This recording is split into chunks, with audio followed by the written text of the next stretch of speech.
Hi, everybody. I'm Roy Firestone, and welcome to my show on Facebook Live. What kind of shape is America really in? I don't mean economically or politically. I mean, what kind of physical shape is America in? My guest on my show is someone I've known and been friends with for more than 40 years. He is the wildly successful household name in any household, Jake Steinfeld. You remember Body by Jake. Jake's an author, entrepreneur, former head of the Governor's Council on Fitness, terrific motivational speaker, has been an actor. He's doing some incredible work in underserved communities with his opening of fitness centers for young people all over America. He's also celebrating his 64th birthday today. Welcome, Jake. It's been a long time. Wow. Good to see you, Roy, my friend. listen, man, first of all, I can't tell you how great it is to be with you on my birthday. I think that I was one of your first guests Definitely. You on were. one of your original cable It was shows. before Up Close. It was called Sports Look. And Sports you were, Look.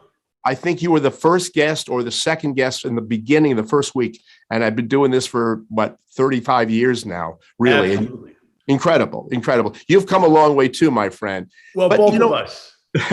Both of us. Before we start and talk about your tremendous work, what you're doing with the communities, which is it's so in need. You know, I have a foundation myself called West Coast Sports Associates. We've done 26 years of funding sports and rec programs for underprivileged kids. We'll get to that in a few moments.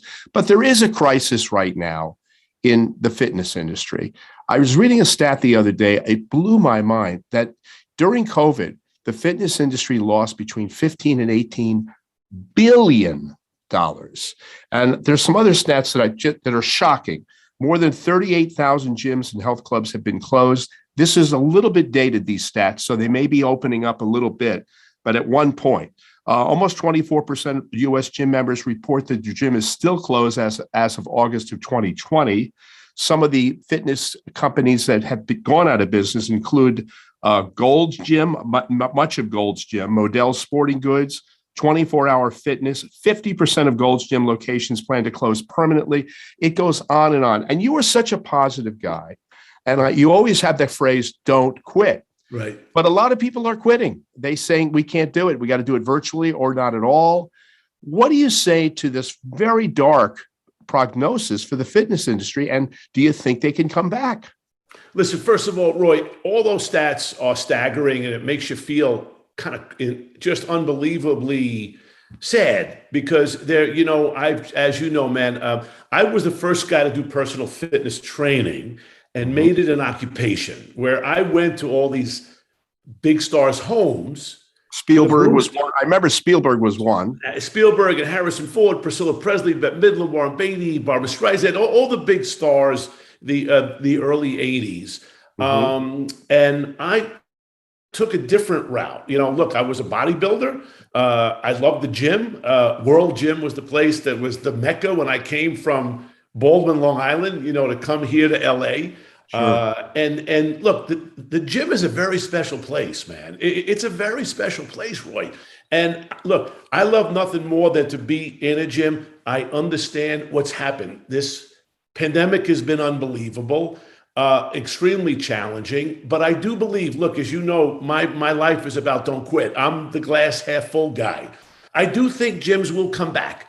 I really believe that. I think now we're in a very challenging time. People are very wiggly about walking into a gym and somebody sweating on a piece of equipment, and then you getting on that piece of equipment. Understandable. It's understandable. Really 100%. I've spoken to many gym owners from around this country who, I'm not talking about the big brand guys at 24s or the Goldilockses or any of those places. I'm talking about the guys who have, a gym in Amityville, Long Island, or in New York City. They have their one, and they put everything in it because their passion is fitness.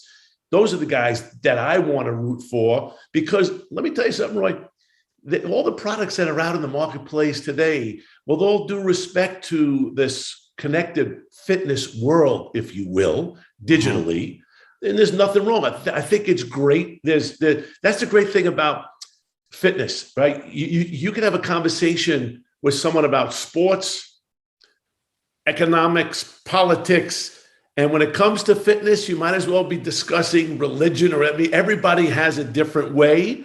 and their way works. And I just believe that there's so much room and opportunity for the gyms to come back, because not everybody can afford a Peloton or a Mirror or products like that. It's interesting you said Peloton, because they were rolling there for a while during COVID, and then all of a sudden, boom, they went back down too, and they got sold, I think, recently too. It's a great, listen, Roy, it's a great product. The world's funny, man. I mean, you got to stay above it all. And I think somehow they got too successful too quickly. I don't know the CEO, but I'm a fan of look, I'm a fan of any brand that inspires people to better themselves mentally, physically, spiritually. Roy, you've been training your whole life.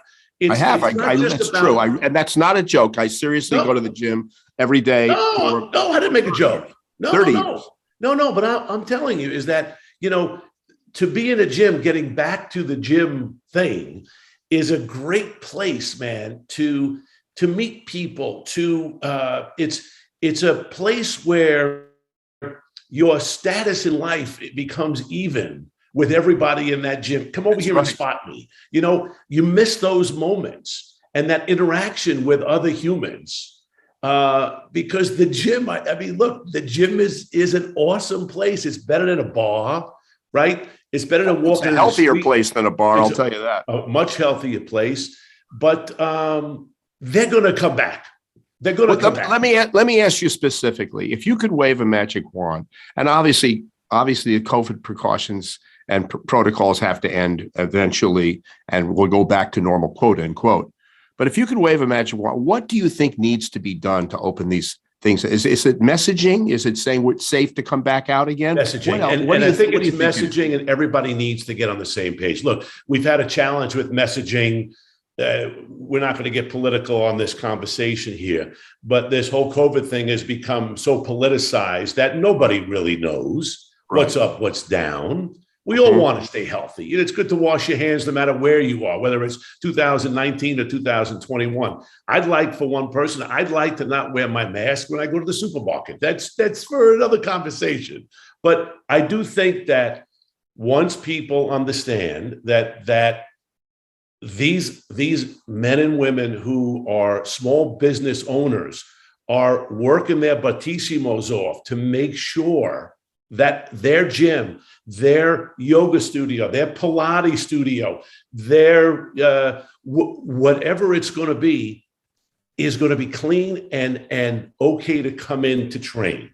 I really believe that. And we just have to understand that. Look, I'm not a doctor. I don't play one on TV. My life has been about motivation. Roy, I went to 3 months of college and retired, from upstate New York, the great school, Cornell University.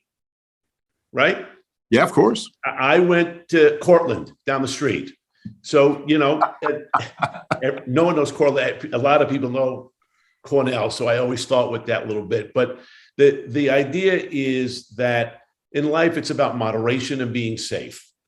Gyms will open. They are slowly opening. I talk to a lot of people on the East Coast now. The gyms are opening. Here in our neck of the woods in LA, it's still kind of tight. But it will loosen up, and we need to support all of these great folks in this fitness industry. Now, look, I'm going to take a little spin to the right, if you don't mind, because what I am adverse to are the chuckleheads on Instagram and Facebook and YouTube who profess to be fitness professionals and have 1 million views or have 1 million followers, and they don't know what they're talking about. And that's what hurts me personally. Specifically, what do you mean? What are they saying that's wrong? What are some of them? They're just presenting messaging. Look, people are desperate for hope.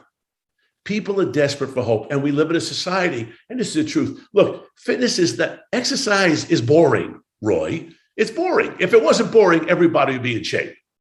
And I'd be a bouncer in Van Nuys. And, and maybe you would have come into a bar a long time ago, and I would have met you then and said, hey, I saw you on TV, man. You were a great interviewer. But people are desperate for hope. And you can't take advantage of people like I see on Instagram, where you see someone who's cranked up on steroids or whatever it might be, and saying you can get like this, and presenting something, an image that is unattainable. And like with anything, you're messing with the psyche of another person. And whether they're selling something, and look, there's plenty of room. We live in the greatest country on the planet for everyone to be successful. It's just a matter of shooting straight. I think that's where I came from always. Let me ask you. Yeah. Yeah, I was going to ask you about virtual, though. Is virtual here to stay? Virtual workouts? I have a virtual workout 3 times a week. It's pretty good. A lot of stretching. What do you think of it? Tell me. I like it, but it's mostly core. It's not a lot of heavy weights. It's hard to do weights in a virtual class, but I enjoy it. It helps round out I walk 9.5 miles a day with my dog, literally every single day. Well, so that's great. When I saw you the other day, was where we reconnected at our friend Kenny Dichter Wheels Up at a Super Bowl party, man, and it was great. And you still look fantastic. But let me look at you. That's the thing. Well, it's better to look good than to feel. Right? Let me ask you a question on the virtual. Is it a virtual follow along that you're doing? No, it's a class. It's an actual class you subscribe to. They call you out by name. Roy, your arm needs to come down a little more. I mean, they'll talk to me, but the problem is, Jake, I liked weights, and you can't really do weights in a class. That's what I'm finding. I'm sure there are classes like it. But my question, do you think it's here to stay, and we're going to stay virtual for a chunk of the industry? I think it's good. I think it's here to stay. Look, there was something that I started, probably one of the only things that I failed at in the fitness industry, and this was a few years back. I created something called Fit Orbit, where I wanted to basically take a real live personal trainer and connect you digitally with humans around the globe.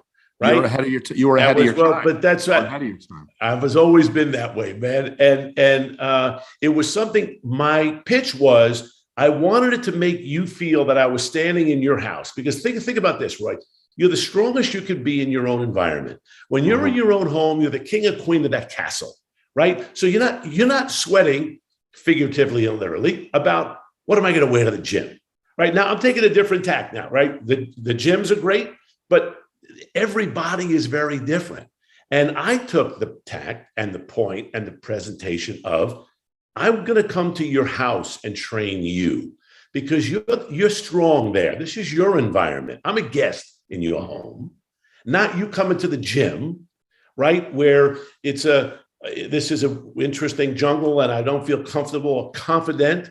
And this is more about, to me, my whole world has always been about not just getting someone in shape for a movie or a television show, but to build their confidence and self-esteem. Because as you know, when you have confidence and self-esteem, you can achieve anything you want in your life. You know, that's a very good transition to the next subject, because you try to build confidence and self-esteem with young people. I know this is a major undertaking. You're going to open up gyms all over the country for underserved communities. We're talking about young people. And by the way, I'm in a similar situation with my foundation. Is we see that kids, if they don't have a place to belong, they get into a bad place to belong. And I'm talking about gangs and crime and, all kinds of trouble. But you're doing this, and my question is it a risk again? Is it a roll of the dice based on what's going on right now in the industry to try to open up fitness centers or fitness programs for these inner city kids and at-risk kids? Listen, first of all, let me explain. There's risk every day, right? We have risk every single day. Now, I've been in this position, and you mentioned in the intro, I'll take you back a minute. I was an overweight kid. I had a really bad stutter growing up. My dad bought me a set of weights when I was 13, Roy. And those weights changed my life. Because not only did the weights build my body, but it built my confidence and my self-esteem, as we just mentioned. And for me in my life, man, and today is my 64th birthday, that's hard to believe because I think I'm 23, but I remember the President Kennedy's fitness challenge that we had to take in school. And if you remember it, when you really think, that challenge was set up for kids who were in shape. A pull-up, right? The standing broad jump. You had to climb a rope. I mean, this was the worst time of the year for a fat kid with a stutter. I mean, I ran the 50-yard dash in 3 days. Okay, I'm just telling you. And I never got that 100 percentile patch that they gave out to the kids who were in shape. And it stuck with me, man. And I've been blessed in the fitness industry. And I always said I wanted to give back. And however I can do it, I'm going to find a way to reach out to all those other overweight kids in this country and tell them it's okay, that this is not the end. And the way I did it was when Arnold became governor of California, he asked me, I've known him since I'm 19, to be chair of his fitness council, which was the California Governor's Council on Physical Fitness and Sports. And I came up, he said, Jake, this is your deal. You do what you want. I came up with something called the Governor's Fitness Challenge. And what it was simply was to get kids active 30 to 60 minutes every other day for a month. That's it. Whatever you want to do. If you want to climb a rope, God bless you. If you want to do hula hoop, if you want to walk or do push-ups in between commercials, whatever it is, you will get a signed, right, little deal by Arnold and myself, and you get a patch. And that's what we did. And in 2006, we had 10,000 kids take our fitness challenge. In 2011, Arnold's last year as being a governor, we did 1,480,000 California kids. Good for you. From that position, though, I said, there's got to be more. And I know how important the gym was to me. So we're taking this conversation all the way back to where we started from about fitness centers and gyms. And I said, when you give the schools the tools, it's amazing to see what happens.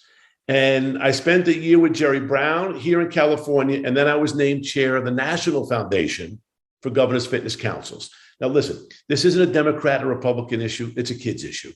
I basically took a federal agency, took it out of the federal government and made it a separate 501c3, right? And I got sponsors and partners where everything is done with public and private partnerships. Coca-Cola, Nike, Anthem, Wheels Up have been my partners for the last 10 years. And we've done, I put fitness centers in elementary and middle schools around this great country of ours. This year, this October, matter of fact, our contest has just kicked off in 4 states, in Idaho, in Nebraska with Pete Ricketts, in North Dakota with Doug Burgum, and South Dakota with Kristi Noem. And with those 4 governors, we have a contest that we do. And here's how I do it. Each year I choose 4 states. So this will be our 42nd state. When I'm done, we'll have done 42 states, Roy. Wow. And I call governors cold. And I say, I've got 3 brand new $100,000 Don't Quit Fitness centers. And it's kind of fun. I mean, you should be on the phone with me when I call governors, where I try to get a chief of staff on the phone. And I don't say it's Body by Jake, because it kind of gives it away if someone at the right age, anyone over 35 does recognize the name Body by Jake. But I don't say that. I say it's Jake Steinfeld, chair of the National Foundation for Governors Fitness Councils. I've got 3 brand new $100,000 Don't Quit Fitness centers as a gift, not a grant for your great state, Governor Firestone, right? And everyone says the same thing. What's the catch? And there is no catch. And this is why I do it, because we live in a world of the skepticism of everybody, that someone's they want something.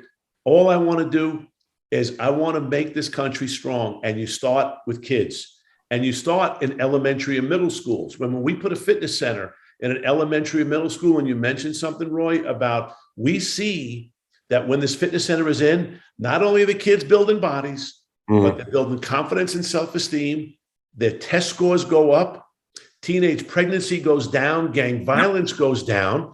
We ask the schools that are the recipients of these brand new fitness centers to keep the fitness center open before and after school and on weekends. So not just kids and the teachers get to train at this beautiful, by the way, it's $100,000. I mean, you can go to natgovfit.org, check out the video, anyone who's listening right now, and please take a look and see. But these are real. I mean, you go to this gym and train, and they open it up to the community and it becomes the hub of the community. And Beautiful. the thing that I've learned, and unfortunately, these last 2 years, we had to do these ribbon cuttings virtually. But this October, I'm confident that I'm going to be able to travel to North and South Dakota, to Nebraska and Idaho to do our ribbon cuttings, because I literally get high from being in these places where you visit with people who have so little and do so much and care so much, because we read so much garbage about where our country is and where it's going. And I challenge you, Roy, to come with me on one of these ribbon cuttings, and your feet will be off the ground Beautiful. for a good week and a half by just knowing that there are so many great people in this country who do great things, and I love to shine a spotlight on these great folks, and it makes me smile every time I talk about it, and I do appreciate you bringing it up. You know, it's such a great thing to talk to you, because you've always been such a positive guy. You're absolutely electrifyingly positive. I'm so happy for you. You got 4 kids. You're the uncle of Haley too, right? Yep. And she's a Steinfeld. She's a big star. But hey, I have 2 offbeat questions probably people haven't ever asked you. Number 1, with Jerry Seinfeld, do people call you Jake Steinfeld? Let me tell you something. If I would, I shred it, because I get letters to my home. Don't ask me how people find out my address. But the weirdest things, because they'll say, Jake, would you sign this picture? And that's a picture of Jerry. You know, what about Lou Ferrigno? Do people ever confuse you with Lou Ferrigno? Well, That's the Louis, by the way, is dynamite, man. Louis and I, I did the stunts for Lou the first season of the Hulk. Oh, I forgot that. That's right. Remember, That's right? And as a matter of fact, it's funny that he would need stunts, by the way, done by someone else. You'd think he would be able to do it. He was a big star. They got to have a schlepper like me, put me in green paint and have me walk through a wall. That was it. But the best bit is I just saw my friend Tommy Chong from Cheech and Chong, right? My first movie that I ever was in was Cheech and Chong's Next Movie, it was called, after their big hit Up in Smoke. Right. And how it happened, I'm training at World Gym on Main Street, 2nd floor. Joe Gold had sold Gold's Gym, right? And he opened up World Gym. And he had no music, no girls. It was just muscle heads, right? And Tommy Chong. And after work, when I was doing the Hulk, I would come in the next morning to work out. And this guy was looking at me, and I recognized him because I saw the movie, right? And this one morning he comes over, he goes, dude, what's wrong with you, man? You're sweating green. And he thought I was sick. And I told him that, no, I do Louis stunts. And he was enamored by it. And they wrote a role. Actually, it was a co-starring role at first called The Amazing Wamba, where I was a Hulk. And I got high with Tommy and Cheech. I went through the wrong walls, helped the wrong people. And there was a great scene. It was all cut to shreds because it was a Universal film, and Universal did the Hulk, and they weren't happy. And it was my moment, though, because I'm a big believer in life's about moments. And here was, they literally, if you look back in Variety, because I know you like doing homework, it was Cheech and Chong and Jake Steinfeld. They gave me billing. And the late, great producer, Peter McGregor Scott, who became a dear friend of mine, handlebar mustache, English guy, I never forget, called me. I had my little apartment in Studio City. And he says, mate, we got good news and bad news after 3 days of shooting. And I said, what is it, Petey? He goes, we're going to pay you. Don't worry. And I go, yeah, no, I know. I go, but I got to be at the studio. He goes, they're cutting the roll. I said, what? How come? What's wrong? Now, you got to remember, I'm 19 years old, right? And I had called my friends back in New York. I'm going to be a big star. And Petey says like this. Petey goes, Jake, they're looking at dailies. And what you learn about dailies, right, is after the day of filming, this is for your audience, after the day of filming, the director and producers and the studio looks at the day of filming that just happened. They give notes of this. And they saw, first of all, they see me at the time, I weighed 255. I was in red paint red, with a black Speedo on, and they had pubic hair coming out of like every place on my body, right? And it was insane. And they said it was hysterical, Jake, except Universal Studios is not paying Jake Steinfeld to make a movie right now. They're paying Cheech and Chong. And we had to cut the role. And at that moment, though, as upset as I was, I said, I'm never going to let that happen again in my life, or I have to take control of my destiny. There you go. There's your opportunity. And I'm not going to sit at home and wait for somebody to call me because there's a job. I'm going to go out and make something happen. And Beautiful. When I speak, I talk about that because, look, life's about moments. And you mentioned don't quit. You know, those two words have been the most important. I was cut from my 8th grade basketball team, like we all were at some point. Maybe not you, Roy, but I was. And it was after it was the first thing I set, like I went out and tried. And the reason why I did it, because my mom said, you know, you're a great basketball player, honey. And I said, okay, then I'm going to try out for the team. And I got cut. And I'll never forget that moment because we've all had them. It was devastating. Didn't see my name on the gym wall. And a friend gave me a poem called Don't Quit. And it was literally on a plaque. And this is not a setup. This is on my desk. This is from 8th grade. So that's got to be 1972, maybe. Okay. This is it, Roy. The poem is called Don't Quit. It's gone away. And I trademarked the words Don't Quit in 1981. And the last 2 lines of the poem have become a real Bible verse to me. And they are, stick to the fight when your hardest hit. It's when things seem worst that you must not quit. Great. We have to quit, unfortunately, now, this interview, because we run a little long, but you're the best. You're my friend. You'll always be my friend. And I know you're proudest of the fact you got 4 grown-up kids, or close to grown-up kids. Yeah. You got grandkids too, I believe? No grandkids yet. No. Not yet. Okay. But your marriage is like 34, 35 years. Going top of the 34th. You were good, Roy. We're at the top of the 34th, Tracy and I, and we have 4 great kids. Morgan is 29 years old and living in London, and Nick's in New York City. He's 27, and Zach's a senior at Michigan. He loves F1. Hopefully going to get a job with F1. And Luke's at the film school at USC. You're the greatest, man. I'm so happy for you. And also, the industry should be proud and happy for you because you're the best promoter. To me, you're the embodiment of the spirit of what fitness should be all about, not just the physical fitness, but the emotional and mental fitness too, in never quitting. Jake Steinfeld, always great to see you, my friend. Where can people get a hold of you if they want to connect with you? Is there a website? Yeah, you know what? I'm on Instagram, not very good at it, but it's at Official Body by Jake. Thanks for asking about that. I always forget to say Official Body by Jake. My social media expertise is of a C-, but I'm trying.